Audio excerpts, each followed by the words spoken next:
Hi friends, the kitchen ওয়ার্ল্ডে সকলকে স্বাগত জানাই। আজকে বানাবো চিকেনের এমন একটি রেসিপি যা ছোট থেকে বড় সকলের ফেভারিট। রুটি, রুমাল রুটি, ফ্রাইড রাইস সব কিছুর সাথে খুব ভালো যায়। তাহলে বলুন তো কী বানাচ্ছি আজকে? কিছু বুঝতে পেরেছেন নিশ্চয়ই কী বানিয়েছি? হ্যাঁ, ঠিক আইডিয়া করেছেন, বানিয়েছি চিলি চিকেন। চলুন তবে দেখি কী করে বানাচ্ছি। আমি এখানে নিয়েছি 1 কিলো হাড় সমেত চিকেন। আমি ছোট ছোট পিস করে কেটে নিয়েছি। দিলাম 2টো ডিম, আদা রসুন কাঁচা লঙ্কা বাটা, দিলাম 2 চামচ কর্নফ্লাওয়ার, দিলাম 2 চামচ ডার্ক সয়া সস। এবার আমি দিয়ে দিচ্ছি গোলমরিচের গুঁড়ো 1 টেবিল স্পুন, 1 টেবিল স্পুন নুন, 2 টেবিল স্পুন ময়দা।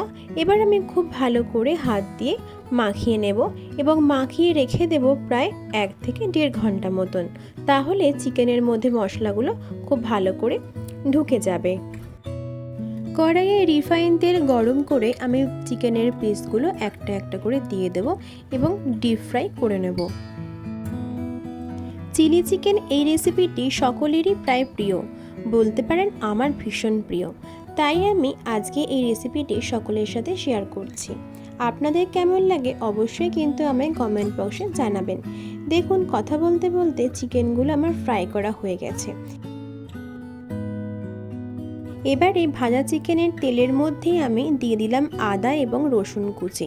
খুব ভালো করে ফ্রাই করে নেওয়ার পর দিয়ে দিলাম কিউব করে রাখা পেঁয়াজ। পেঁয়াজটা একটু হালকা ফ্রাই করে নিয়ে আমি দিয়ে দিলাম কিউব করে কেটে রাখা ক্যাপসিকাম। এবারে এই তিনটে খুব ভালো করে ফ্রাই করে নেব। আমি এখানে একটা সস তৈরি করে নিচ্ছি, যেটা হলো আমি 2 টেবিল স্পুন চিলি সস নিয়েছি, 1 table spoon dark soya sauce নিয়েছি এবং 2 টেবিল স্পুন আমি টমেটো সস নিয়েছি। খুব ভালো করে মিশিয়ে নিয়ে আমি একটি সস এখানে অ্যাড করেছি। এখানে আপনারা চাইলে আজিনামোটো বা ডার্ক চিলি সসও ইউজ করতে পারেন। আমি রান্নাটা একটু হালকা রাখবো, তাই জন্যই আমি এই 3টে সস দিয়ে রান্নাটা করব। এরপরে তৈরি করে রাখা সসটা আমি ক্যাপসিকাম পেঁয়াজের মধ্যে দিয়ে দিলাম। আমি এখানে এক্সট্রা কোনো নুন অ্যাড করিনি, কারণ সসের মধ্যেই অনেকটা নুন দেওয়া থাকে। দিয়ে দিলাম একটু কালার হওয়ার জন্য 1 টেবিল স্পুন মতন কাশ্মীরি লঙ্কার গুঁড়ো। এরপর হালকা একটু জল দিয়ে আমি মিশিয়ে নিচ্ছি খুব ভালো করে।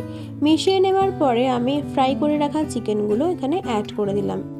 সমস্ত ইনগ্রিডিয়েন্টসের সাথেই চিকেনটা খুব ভালো করে আমি মিশিয়ে নিচ্ছি। চিকেনটা খুব ভালো করে মেশানো হয়ে গেলে আমরা এখানে যে বাটিতে সসগুলো মিশিয়েছিলাম সেই বাটিটা একটু ধুয়ে নিয়ে জলটা চিকেনের মধ্যে অ্যাড করে দেবো। আবারও খুব ভালো করে মিশিয়ে নিয়ে আমি ঢাকা দিয়ে রান্না করব 5 থেকে 7 মিনিট। 5 থেকে 7 মিনিট পর ঝোলটা যখন একটু ফুটে আসছে তখন আবারও ভালো করে আমি নাড়িয়ে চাড়িয়ে নিয়ে ঢাকা দিয়ে রাখবো আরও 5 মিনিটের জন্য।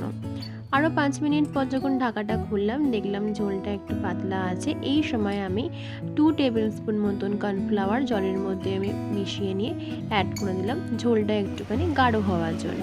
তৈরি হয়ে গেল চিলি চিকেন। কেমন লাগলো অবশ্যই আমাকে জানাবেন, ভালো লাগলে লাইক করবেন।